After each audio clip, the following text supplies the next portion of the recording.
जय श्री राम मित्रों, जय श्री राम। आपको जैसे सभी लोगों के पास प्रोडक्शन आ रहा है तो सेकंड फ्लश का क्या करना होता है मैं मैनुअली फ़ोन पे सबको बताते रहता हूँ और ट्रेनिंग के दौरान भी बताया जाता है। लेकिन अभी मैंने सोचा एक वीडियो डाल देते हैं ताकि बार बार मुझे एक ही चीज़ बतानी पड़ रही है। तो इसके लिए देखिए, सेकंड फ्लश जब आपका आता है, फर्स्ट फ्लश आपने लगभग एक वीक से डिपेंड करता है आपकी ऑक्सीजन और CO2 कैसे दे रहे हैं। किसी का 5 दिन में ख़त्म हो जाएगा, कोई नए बिगनर फार्मर है, अभी सही मैनेजमेंट नहीं आता तो 8-9 दिन भी लग सकता है पहली बार में कि धीरे धीरे प्रोडक्शन आ रहा है और कम कम अपने हिसाब से बेच रहे हैं। किसी की मार्केट सेल्स और एक्सपीरियंस सबके लेवल पे डिपेंड करता है। ग्रो रूम कैसा डिज़ाइन किया है इस पर भी डिपेंड करता है कि फ्लश कितने दिनों का होगा। ठीक है, उसके कई कारण है। लेकिन आइए, सेकंड फ्लश की तैयारी करनी है तो हमें क्या करना है, हमारा एकदम कम होने लग गया। मान लीजिए फर्स्ट फ्लश होके हमारा प्रोडक्शन एकदम घट गया। ठीक है, उसमें मैंने आपको एक प्रोडक्शन मैनेजमेंट की जो स्लाइड है उसमें आपको मैंने दिखाया था कि प्रोडक्शन मैनेजमेंट का जो वीडियो था मेंबरशिप के लिए पड़ा हुआ, वो वीडियो में आप देखिएगा तो मैंने उसमें फ्लश के बारे में बहुत सारी जानकारी दी है। लेकिन अभी क्या है कि हमको पहले क्या करना है, अब सेकंड फ्लश करना है। जितना भी मशरूम बचा हुआ है, चाहे बड़ा है या छोटा मशरूम है ना, उसको तोड़ लें, लेकिन पिनहेड को नहीं उखाड़ना। अब पिनहेड और मशरूम में आपको फ़र्क आना चाहिए। पिनहेड बहुत छोटा होता है, मशरूम में कैप बन गया होता है। भले छोटा हो तो वो भी आप तोड़ लीजिए, छोटा बड़ा सब तोड़ के एकदम मुंडा कर देंगे, बस पिनहेड बचेगा। ठीक है, अब जितना आप तोड़ाई कर रहे हैं उसकी आप फिलिंग करोगे। मैंने बताया कि जहाँ पे मशरूम तोड़ा जाता है वहाँ पे गड्ढा हो जाता है तो उसको कवरिंग जो केसिंग सॉयल है, इसीलिए मैं बोलता हूँ केसिंग सॉयल को 5-10% बचा के रखना चाहिए, करेक्ट पीएच वाली। और ऐसा रखना चाहिए कि उसमें रखने के दौरान उसमें घुन ना लग जाए। उसको एक ब्लू कलर का एयर टाइट ड्रम्स आते हैं, उसमें बढ़िया से रखें केसिंग सॉयल को, ताकि वहाँ से निकाल के आप यूज़ करें। कहीं ऐसी जगह रख देंगे बोरियों में, इधर उधर पड़ी रहेगी तो उसमें फंगस, धूल, कीड़े मकोड़े, सब कुछ जो भी घुस सकता है सब आ जाएगा उसमें, पेस्ट है ना। तो क्योंकि केसिंग सॉयल एक अच्छा फूड होता है ना, तो केसिंग सॉयल से आप होल फिलिंग करेंगे। देखिए यहाँ फिल द होल वाली जो बात लिखी हुई है ये बहुत है। और फिर अगर ज़रूरत पड़ी उसमें कवरिंग करेंगे। अगर छोटे छोटे पिन हेड है तो उनको भी आप कवर कर दीजिए, फाड़ के बाहर आ जाएंगे पिन हेड बन के। ठीक है, केसिंग मटेरियल से। तो यहाँ इंग्लिश हिंदी में दोनों हैं, आप 2 लैंग्वेजेस में हम फुल सपोर्ट कर रहे हैं अभी। दूसरा ये कि जो डे 1 होगा ना, अगले दिन, मतलब आपने केसिंग आज पूरा सफाई की, मुंडा किया। मुंडा करने का मतलब कि जितने भी माल बचा था उसको निकाल लिया, उसको बाज़ार भिजवा दिया पैक करके, और अब आप 2-4 दिन के लिए रिलैक्स दोगे अपने बेड को। तो बस पानी देंगे आप उसको और ब्लीचिंग पाउडर का मिक्सिंग करेंगे। तो मैंने बताया है मतलब 1 ग्राम पर लीटर के हिसाब से। तो एक बार जैसे 10 लीटर पानी डाल रहे हैं, 10 ग्राम उसमें ब्लीचिंग पाउडर डाल के आप कर देंगे तो जो भी बैक्टीरियल पॉपुलेशन डेवलप हुई है वो किल आउट हो जाएगी। ठीक है, और ये थर्ड स्टेप करने के बाद आप अपना टेम्परेचर वही 14 से 18 के बीच, तो 14 की बजाय मेरी सलाह दूंगा 18 ही रखिए। डिपेंड करता है कि आपका, अगर आप 17 रखेंगे तो पिनहेड जल्दी फिर से आएंगे और फिर से मशरूम बनने लगेंगे और एक बार एक साथ ही आएंगे चल के, है ना। तो जो ये टेम्परेचर रेंज आप मेंटेन रखिए। ठीक है, और ह्यूमिडिटी जैसे पहले मेंटेन रख रहे थे 85 से 95, वो मेंटेन रखिए। तो अगर आप टेम्परेचर ह्यूमिडिटी मेंटेन रखेंगे, फ्रेश एयर जो है, और CO2 देंगे, CO2 1000 ppm से ऊपर ना जाए, सब कुछ वैसे ही रहेगा। बस आपको सफाई मुंडा करना होता है, एक एक्स्ट्रा स्टेप आपने वही किया है ना।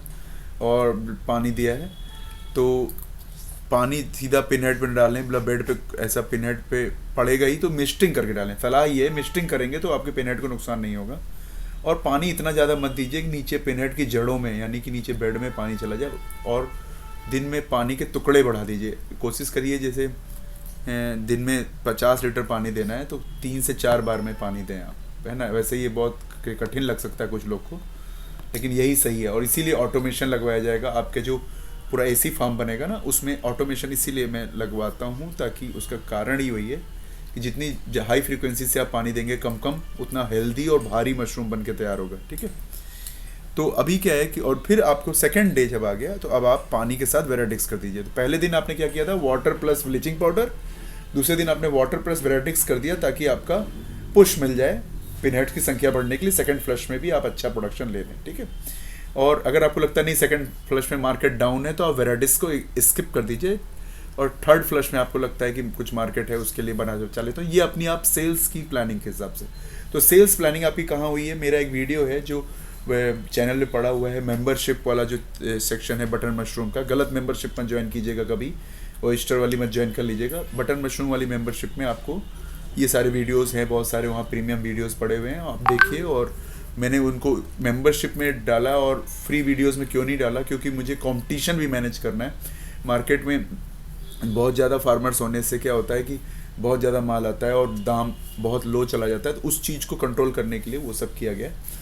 तो आप मेंबरशिप का भी यूज़ कीजिए अपने साथ। तो ये सेकंड फ्लश में बहुत लोग को डाउट रहता है कि ये करें कि वो करें, क्या करें, या मेरा तो लगातार ही आया जा रहा है, मैं रुकूं कैसे, मेरे मशरूम छोटे हो जा रहे हैं, मेरे कैप खुल जा रहे हैं, बहुत सारे डाउट लोगों को होते हैं। ठीक है, तो ये बहुत सिंपल है। आपने देखा कि जो आप कर रहे थे उसमें से एक दो बातें ही एक्स्ट्रा हुई हैं कि आपको मौका देना है दोबारा से नए पिन हेड्स बनने का। इसके लिए आपको बड़े मशरूम को हटाना पड़ेगा वहाँ से, क्योंकि सारा न्यूट्रिशन तो बड़े मशरूम खींच रहे हैं, तो नए पिन हेड बन नहीं रहे हैं। ठीक है, और एक साथ माल नहीं आएगा तो बेचने में दिक्कत होती है। तो ऐसा नहीं है, अगर आप ये नहीं करोगे ना, लगातार बिक्री चलती रहेगी, फ्लश में नॉमिनल ब्रेक आएगा, फिर चलता ही रहेगा। तो करते क्या है, एक ब्रेक लगा देने से आगे एक साथ माल आता है। ठीक है, तो आगे एक साथ माल जब आएगा तो बेचने में आसानी होती है। अब यही रोज़ 5 किलो तो लेके बेचे जाएंगे नहीं, बेटर है कि उस 3 दिनों का माल, 4 दिनों का माल इकट्ठा होकर 40 किलो हो जाए, तो हमको जहाँ भी बेचना है या हमारी जो भी सेल्स की विधि बनाई गई है उसमें वो खपेगा। ठीक है, तो अगर आपको लगता है नहीं हमारे पास तो कैजुअल फैमिलीज ही क्यों लेने आती हैं, तो आपको फ्लश मेंटेन करने की जरूरत नहीं है, नेचुरल प्रोडक्शन आने दीजिए, वो आता ही रहेगा। ठीक है, तो ये एक छोटा सा वीडियो था जो कि आपको सेकंड फ्लश के लिए क्या क्या करना होता है। अगर कोई आपको लगता है इसमें आप कुछ चीज़ें और करते हैं, लोग मैं बता देता हूँ। अब जैसे आपके यहाँ बहुत वर्कर काम कर रहे हैं तोड़ने वाले मशरूम, ज़्यादा मशरूम आपका ग्रो हो रहा है, बड़ा प्लांट है, और आपके वर्करों के आने से आपको डर है कि बहुत सारा कंटामिनेशन, मक्खियाँ, अंडे, लार्वा, उनके छूने से फंगस, ग्रीन मोल्ड, डस्ट, ये सब अंदर आ गया होगा, तो आप सेफ्टी के लिए मेलेथियन का स्प्रे, बेवेस्टिन का स्प्रे, ठीक है, और ज़मीनों में फॉर्मलिन तो मैं एडवाइस नहीं करूँगा, लेकिन आप अगर बॉडी से कंडीशन में आप फॉर्मलिन का पोंछा लगवा सकते हैं हल्का सा, है ना, तो एक वाइपर से करवा के पोंछा लगवा दीजिए। ज़मीन में ये सब बोल रहा हूँ मैं। ठीक है, तो ये सारी चीज़ें आप कर सकते हैं। आपका जैसे वो है बांस का स्ट्रक्चर है, उसको आप भीगे हुए फॉर्मलिन के कपड़े से पूरा पुछवा सकते हैं। ठीक है, और दूसरा ये कि बेवेस्टीन का स्प्रे करवा सकते हैं। तो ये सब चीज़ें आप तब कर सकते हैं जब आपको लग रहा है कंटामिनेशन का चांस है। If there is no contamination तो ये 8 पॉइंट इनफ है। ठीक है, लेकिन कंटामिनेशन को बेटर होगा कि आप ये ध्यान रखें कि अच्छा, सेल्स के टाइम पे जब डेली हार्वेस्टिंग चलती है ना, ग्रो रूम बहुत बार खुलता है, तो और एक फ्रेश एयर के लिए भी उसमें खुलता है, तो कंटामिनेशन का जो चांसेस है उसको कम करिए। पहले तो हो ना, और हो भी तो आप इन 8 स्टेप्स के अलावा अगर आपको कंटामिनेशन पे वॉच है तो वो पॉलिसी जो स्टैंडर्ड ऑपरेटिंग प्रोसीजर है, SOP है, वो पैरेलल में हमेशा लागू है, मतलब कि डिजीज़ मैनेजमेंट का, है ना।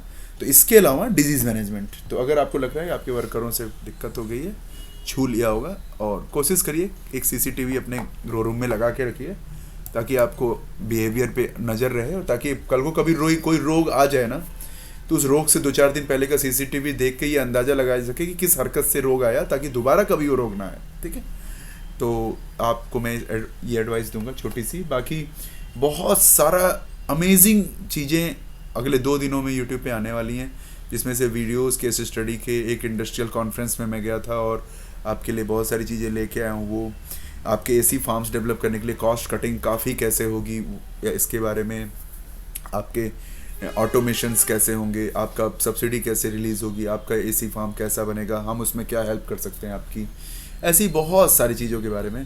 प्लस आपको अपना DPR कैसे बनाना है, कैसे फंड सब्सिडी आपको करनी है, आपका स्टाफ सेकेंडरी तैयार करना है, जैसे कुछ लोग चाहते हैं हमारे लिए स्टाफ तैयार कर दिया जाए, ऐसी बहुत सारी चीज़ों के लिए। और बहुत सारे 500 से ज़्यादा फार्म के मेरे ख्याल से लगता है कि केस स्टडी आपको अपलोड होने वाली है, बहुत सारे वीडियो, तो स्टे अपडेटेड रहिए। और कुछ वीडियोस उसमें फ्री जाएंगे, कुछ वीडियोस उसमें चैनल की मेंबरशिप में जाएंगे, क्योंकि हमें भी एक टीम को होल्ड करना पड़ता है, इसलिए हमने बेसिक मेंबरशिप वहाँ पे डाली है। जो भी लोग इंटरेस्टेड हैं उसको यूज़ कीजिए। बाकी हमारा जितना एफर्ट है मैनुअली हम जितना सपोर्ट कर सकते हैं, मेंबरशिप में क्या ऑटोमेटेड सपोर्ट है, तो ज़्यादा लोगों को सपोर्ट कर सकते हैं। थैंक यू, है ना। जय श्री राम।